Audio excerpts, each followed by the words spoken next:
Jauh sebelum namanya dikenal sebagai Presiden Republik Indonesia ke-8, nama Prabowo Subianto sudah bergema luas. Ia adalah seorang perwira elit yang dijuluki Macan Asia. Sosok yang dikenal berani, cemerlang, dan terlibat dalam berbagai operasi militer paling berbahaya dan paling rahasia dalam sejarah modern Indonesia. Reputasinya dibangun di atas medan perang, dari hutan belantara Timor Timur hingga pasir gurun Yordania. Ia adalah legenda yang kisahnya selalu dibisikkan dalam lingkungan militer. Tapi, seperti tokoh besar lainnya, seseorang sebesar Prabowo pun tak bisa lepas dari kontroversi yang kelam. Sebesar apa sebenarnya kekuatan dan pengaruh Prabowo di masa mudanya? Mari kita dengarkan cerita waktu.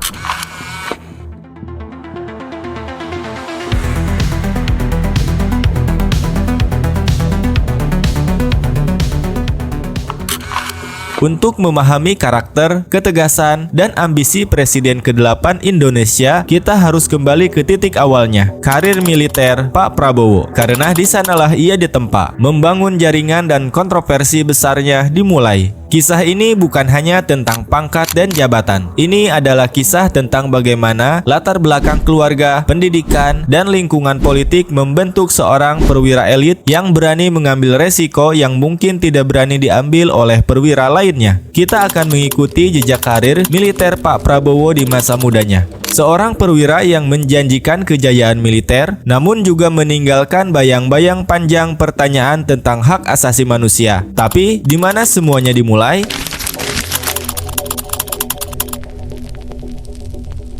Kisah Prabowo Subianto dimulai dengan garis keturunan yang luar biasa. Ia adalah putra dari Prof. Sumitro Djojo Hadikusumo, seorang begawan ekonomi Indonesia dan salah satu pendiri Fakultas Ekonomi UI. Keluarganya bukan sembarang keluarga. Mereka adalah bagian dari elit intelektual dan politik Indonesia. Latar belakang ini memberinya akses ke pendidikan terbaik dan pandangan global sejak dini. Prabowo menghabiskan masa kecilnya di luar negeri, mengikuti ayahnya yang sering berpindah-pindah tugas politik. Ia bersekolah di Swiss, Inggris, dan Amerika. Lingkungan global ini memberinya perspektif yang luas dan berbeda. Namun, alih-alih mengikuti jejak ayahnya di bidang ekonomi, Prabowo malah memilih jalur yang sama sekali berbeda, yaitu militer. Pada tahun 1970, ia akhirnya masuk ke Akademi Militer di Magelang. Karirnya di militer menjadi awal dari babak baru dalam hidupnya. Setelah lulus dari Akmil pada tahun 1974, Prabowo memilih untuk bergabung dengan pasukan elit Angkatan Darat, yaitu Komando Pasukan Sandi Yuda atau Kopasanda, yang kemudian berganti nama menjadi Kopassus. Pasukan ini adalah wadah bagi perwira-perwira terbaik yang siap menghadapi resiko tinggi. Keputusan untuk masuk Kopassus menunjukkan karakternya yang ambisius dan haus tantangan. Setelah masuk Kopassus, ia segera menunjukkan kemampuan di atas rata-rata sebagai seorang komandan lapangan. Ia adalah tipe perwira yang memimpin dari depan, bukan dari belakang meja. Karena gaya memimpin inilah yang membuat karir Prabowo melesat cepat di Kopassus. Panggung pembuktian terbesar bagi Prabowo di masa mudanya adalah operasi militer di garis depan, khususnya di Timor Timur. Di sana, ia terlibat dalam berbagai operasi militer rahasia dan berisiko tinggi. Salah satu kisah yang sering diceritakan adalah keterlibatannya dalam operasi Seroja dan bagaimana ia membangun reputasinya sebagai komandan yang handal dalam peperangan gerilya. Kekuatan dan karakternya di medan perang bisa dilihat dari bagaimana ia mengambil keputusan sulit dan berani menghadapi bahaya demi mencapai misi. Kemampuannya yang cerdas membantunya merancang strategi operasi komando yang senyap dan efektif. Di luar itu, hubungannya yang dekat dengan keluarga Presiden Soeharto melalui pernikahannya memberinya akses dan jalur cepat menuju promosi yang mungkin tidak dimiliki perwira lain pada masanya. Reputasinya yang cemerlang dan kemampuan militernya yang diakui di Asia ini membuatnya mendapatkan julukan Macan Asia. Keberaniannya dalam operasi-operasi senyap dan memimpin pasukan elit Kopassus yang sangat disegani membuatnya menjadi legenda di kalangan militer.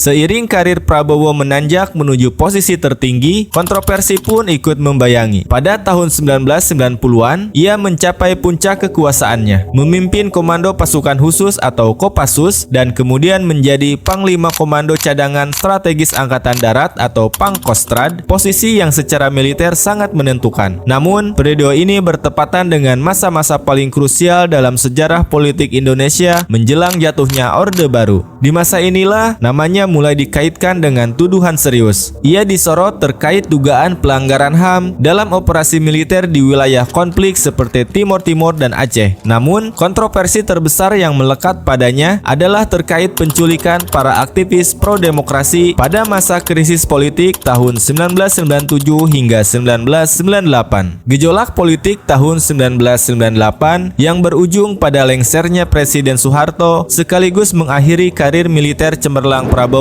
dengan cara yang sangat pahit. Tak lama setelah reformasi bergulir, Prabowo dicopot dari jabatannya sebagai Pangkostrad. Pemecatan ini didasarkan pada keputusan Dewan Kehormatan Perwira atau DKP TNI. DKP memutuskan bahwa Prabowo melakukan kesalahan karena dianggap menyalahgunakan wewenang dan melakukan ketidaktaatan pada rantai komando terkait penanganan kasus penculikan aktivis. Keputusan DKP berujung pada pemberhentiannya dari dinas militer. Ini adalah akhir yang tragis bagi seorang perwira yang reputasinya dibangun di atas keberanian dan prestasi. Ia memilih meninggalkan Indonesia sejenak, mengakhiri babak macan Asia dalam hidupnya. Namun, pengakhiran karir yang kontroversial ini tidak mengakhiri ambisinya untuk terus berkontribusi pada bangsa, hanya jalannya saja yang berubah arah.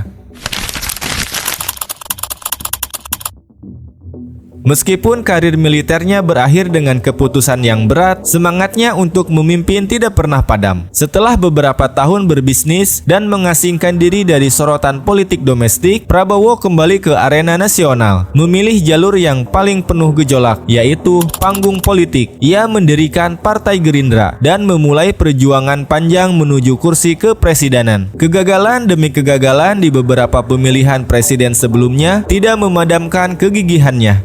Perjuangannya yang tak kenal lelah di dunia politik melawan bayangan kontroversi masa lalunya akhirnya membawanya ke puncak karir politiknya sebagai Presiden Republik Indonesia ke-8. Di luar kontroversi perjalanan hidup Pak Prabowo pada masa militer, banyak pelajaran yang bisa kita ambil dari karakteristik Prabowo sebagai seorang pemimpin dan pejuang. Terima kasih sudah menonton video ini. Dukung kami dengan menekan tombol subscribe, like, dan share. Sampai jumpa di video lainnya.